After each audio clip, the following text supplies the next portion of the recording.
The Red-Headed League. 1. I had called upon my friend, Mr. Sherlock Holmes, one day in the autumn of last year, and found him in deep conversation with a very stout, florid-faced, elderly gentleman with fiery red hair. With an apology for my intrusion, I was about to withdraw when Holmes pulled me abruptly into the room and closed the door behind me. "You could not possibly have come at a better time, my dear Watson," he said cordially. "I was afraid that you were engaged." "So I am. Very much so." "Then I can wait in the next room." "Not at all. This gentleman, Mr. Wilson, has been my partner and helper in many of my most successful cases, and I have no doubt that he will be of the utmost use to me and yours also." The stout gentleman half rose from his chair and gave a bob of greeting, with a quick little questioning glance from his small fat encircled eyes.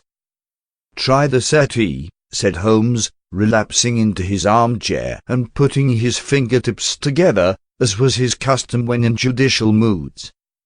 "I know, my dear Watson, that you share my love of all that is bizarre and outside the conventions and humdrum routine of everyday life.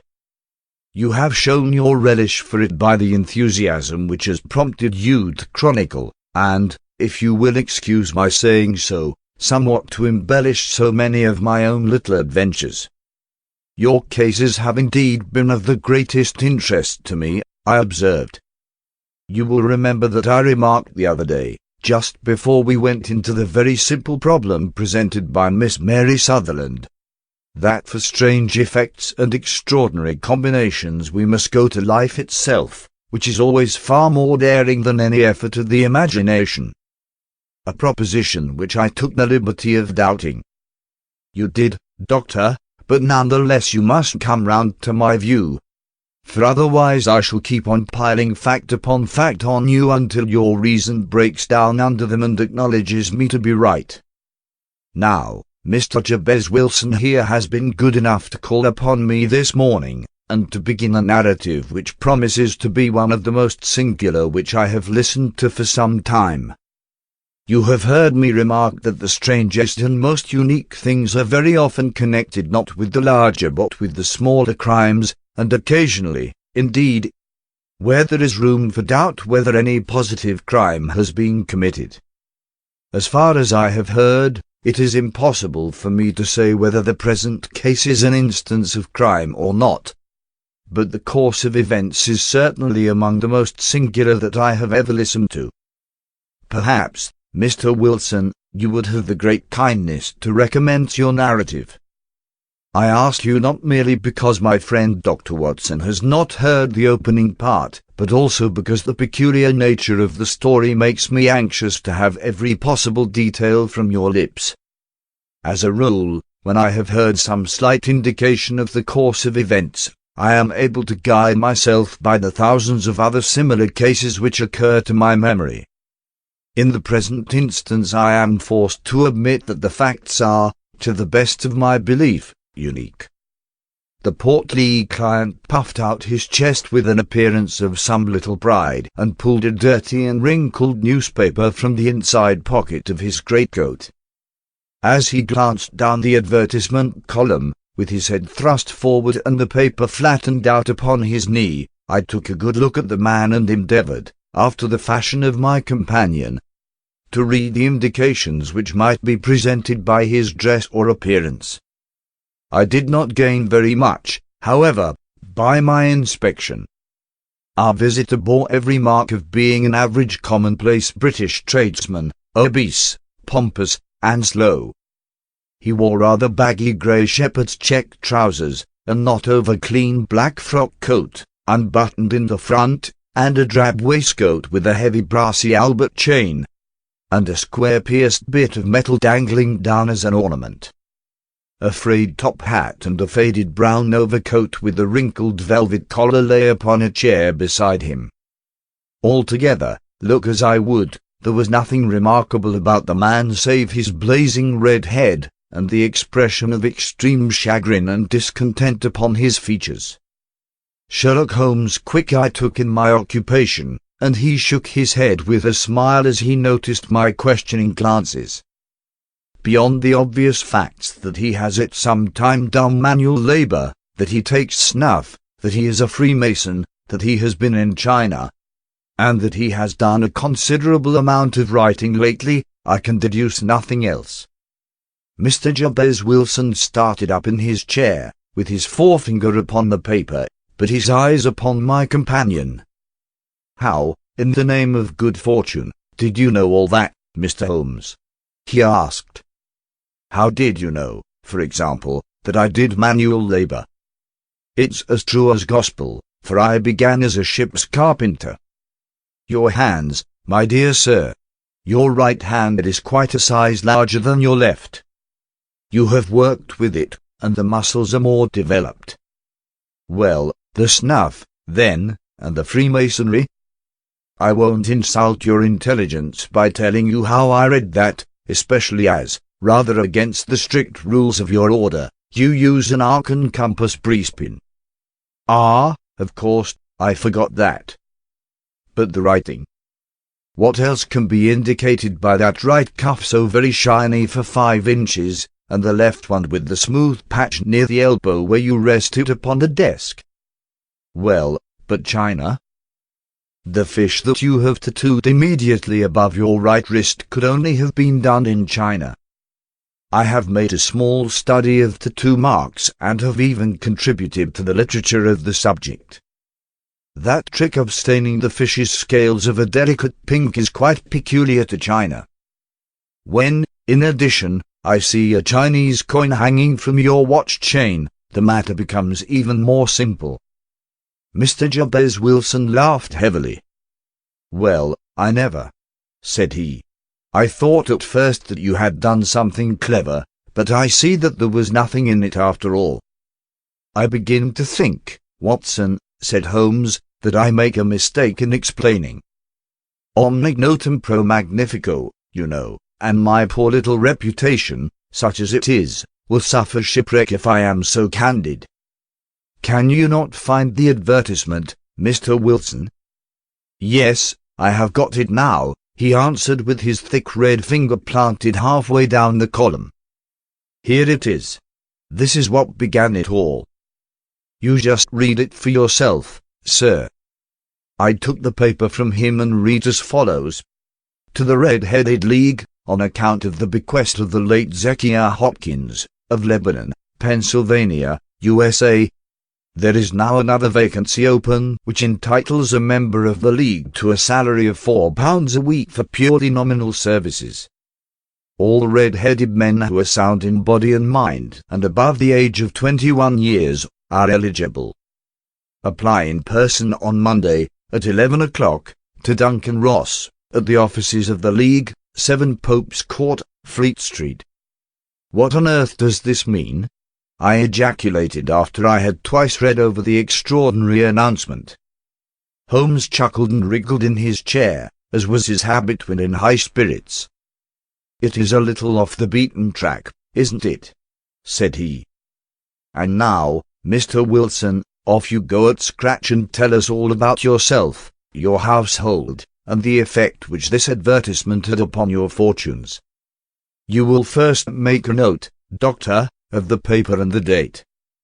"It is the Morning Chronicle of April the 27th, 1890. Just 2 months ago." "Very good. Now, Mr. Wilson?" "Well, it is just as I have been telling you, Mr. Sherlock Holmes," said Jabez Wilson, mopping his forehead. "I have a small pawnbroker's business at Coburg Square, near the city.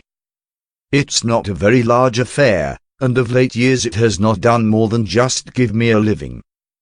I used to be able to keep 2 assistants, but now I only keep 1, and I would have a job to pay him but that he is willing to come for half wages so as to learn the business." "What is the name of this obliging youth?" asked Sherlock Holmes. "His name is Vincent Spaulding, and he's not such a youth, either. It's hard to say his age. I should not wish a smarter assistant, Mr. Holmes, and I know very well that he could better himself and earn twice what I am able to give him. But, after all, if he is satisfied, why should I put ideas in his head? Why, indeed? You seem most fortunate in having an employé who comes under the full market price. It is not a common experience among employers in this age. I don't know that your assistant is not as remarkable as your advertisement. Oh, he has his faults, too, said Mr. Wilson. Never was such a fellow for photography. Snapping away with a camera when he ought to be improving his mind, and then diving down into the cellar like a rabbit into its hole to develop his pictures. That is his main fault, but on the whole he's a good worker. There's no vice in him. He is still with you, I presume? Yes, sir. He and a girl of 14, who does a bit of simple cooking and keeps the place clean. That's all I have in the house, for I am a widower and never had any family. We live very quietly, sir, the three of us, and we keep a roof over our heads and pay our debts, if we do nothing more. The first thing that put us out was that advertisement. Spaulding, he came down into the office just this day 8 weeks, with this very paper in his hand, and he says, "I wish to the Lord, Mr. Wilson, that I was a red-headed man." "Why that?" I asks. "Why," says he, "here's another vacancy on the League of the Red-Headed Men. It's worth quite a little fortune to any man who gets it, and I understand that there are more vacancies than there are men, so that the trustees are at their wits' end what to do with the money. If my hair would only change colour, here's a nice little crib all ready for me to step into." "Why, what is it, then?" I asked. "You see, Mr. Holmes, I am a very stay-at-home man, and as my business came to me instead of my having to go to it, I was often weeks on end without putting my foot over the doormat. In that way I didn't know much of what was going on outside, and I was always glad of a bit of news. Have you never heard of the League of the Red-Headed Men?" he asked with his eyes open. "Never. Why, I wonder at that, for you are eligible yourself for one of the vacancies." "And what are they worth?" I asked. "Oh, merely a couple of hundred a year, but the work is slight, and it need not interfere very much with one's other occupations." Well, you can easily think that made me prick up my ears, for the business has not been over good for some years, and an extra couple of hundred would have been very handy. "Tell me all about it," said I. "Well," said he, showing me the advertisement, "you can see for yourself that the League has a vacancy, and there is the address where you should apply for particulars. As far as I can make out, the League was founded by an American millionaire, Zekiah Hopkins, who was very peculiar in his ways.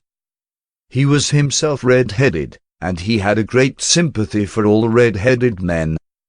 So, when he died, it was found that he had left his enormous fortune in the hands of trustees, with instructions to apply the interest to the providing of easy berths to men whose hair is of that colour.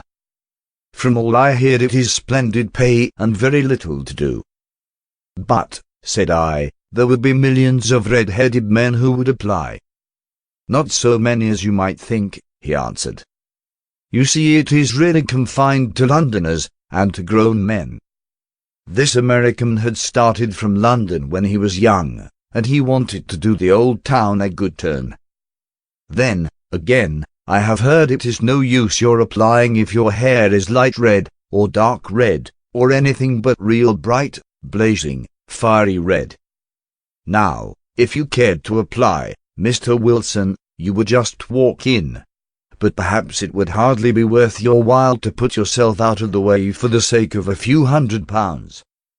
Now, it is a fact, gentlemen, as you may see for yourselves, that my hair is of a very full and rich tint, so that it seemed to me that if there was to be any competition in the matter I stood as good a chance as any man that I had ever met.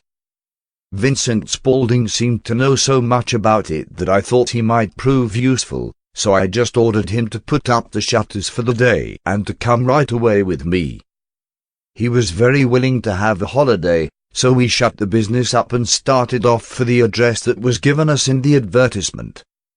I never hope to see such a sight as that again, Mr. Holmes. From north, south, east, and west every man who had a shade of red in his hair had tramped into the city to answer the advertisement. Fleet Street was choked with red-headed folk, and Pope's Court looked like a coster's orange barrow. I should not have thought there were so many in the whole country as were brought together by that single advertisement. Every shade of colour they were: straw, lemon, orange, brick, Irish setter, liver, clay. But, as Spaulding said, there were not many who had the real vivid flame-coloured tint. When I saw how many were waiting, I would have given it up in despair. But Spaulding would not hear of it. How he did it I could not imagine, but he pushed and pulled and butted until he got me through the crowd, and right up to the steps which led to the office. There was a double stream upon the stair, some going up in hope, and some coming back dejected. But we wedged in as well as we could and soon found ourselves in the office. "Your experience has been a most entertaining one," remarked Holmes as his client paused and refreshed his memory with a huge pinch of snuff. "Pray continue your very interesting statement." There was nothing in the office but a couple of wooden chairs and a deal table, behind which sat a small man with a head that was even redder than mine. He said a few words to each candidate as he came up, and then he always managed to find some fault in them which would disqualify them. Getting a vacancy did not seem to be such a very easy matter, after all. However, when our turn came, the little man was much more favourable to me than to any of the others, and he closed the door as we entered, so that he might have a private word with us. "This is Mr. Jabez Wilson," said my assistant, "and he is willing to fill a vacancy in the League." "And he is admirably suited for it," the other answered. "He has every requirement. I cannot recall when I have seen anything so fine." He took a step backward, cocked his head on one side, and gazed at my hair until I felt quite bashful. Then suddenly he plunged forward, wrung my hand, and congratulated me warmly on my success. "It would be injustice to hesitate," said he. "You will, however, I am sure, excuse me for taking an obvious precaution." With that he seized my hair in both his hands, and tugged until I yelled with the pain. "There is water in your eyes," said he as he released me. "I perceive that all is as it should be. But we have to be careful, for we have twice been deceived by wigs and once by paint. I could tell you tales of cobbler's wax which would disgust you with human nature." He stepped over to the window and shouted through it at the top of his voice that the vacancy was filled. A groan of disappointment came up from below, and the folk all trooped away in different directions until there was not a redhead to be seen except my own and that of the manager. "My name," said he, "is Mr. Duncan Ross, and I am myself one of the pensioners upon the fund left by our noble benefactor. Are you a married man, Mr. Wilson? Have you a family?" I answered that I had not. His face fell immediately. "Dear me," he said gravely, "that is very serious indeed. I am sorry to hear you say that. The fund was, of course, for the propagation and spread of the redheads as well as for their maintenance. It is exceedingly unfortunate that you should be a bachelor." My face lengthened at this, Mr. Holmes, for I thought that I was not to have the vacancy after all. But after thinking it over for a few minutes he said that it would be all right. "In the case of another," said he, "the objection might be fatal, but we must stretch a point in favour of a man with such a head of hair as yours. When shall you be able to enter upon your new duties?" "Well, it is a little awkward, for I have a business already," said I.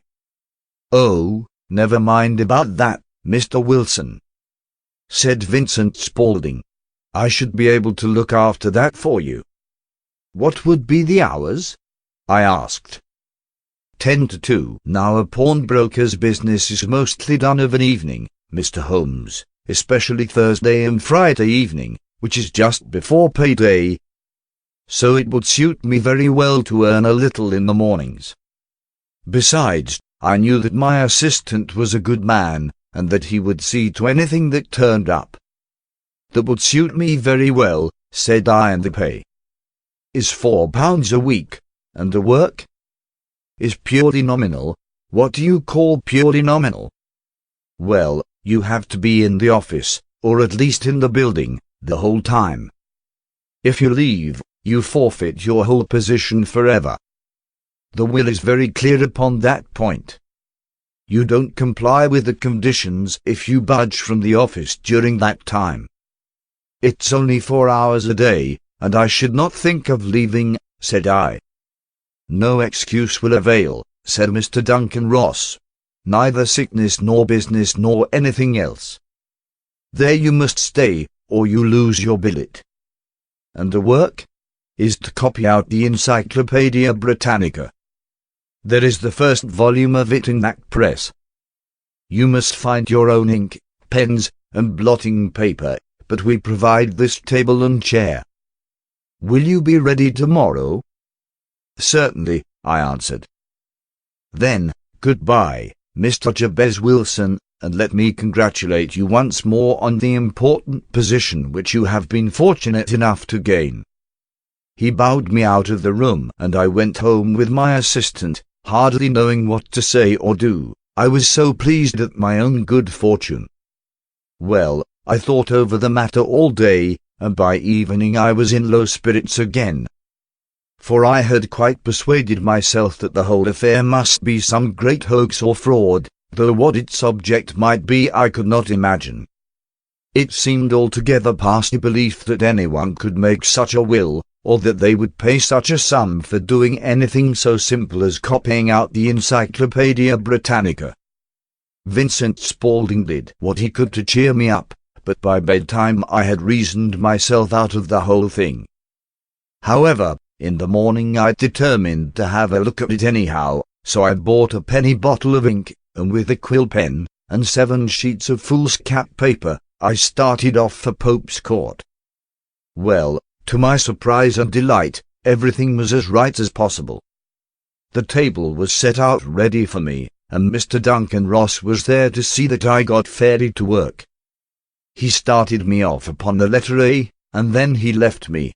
But he would drop in from time to time to see that all was right with me. At 2 o'clock he bade me good day, complimented me upon the amount that I had written, and locked the door of the office after me.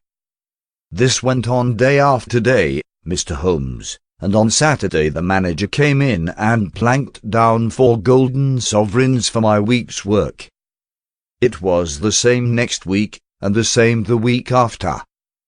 Every morning I was there at 10, and every afternoon I left at 2. By degrees Mr. Duncan Ross took to coming in only once of a morning, and then, after a time, he did not come in at all.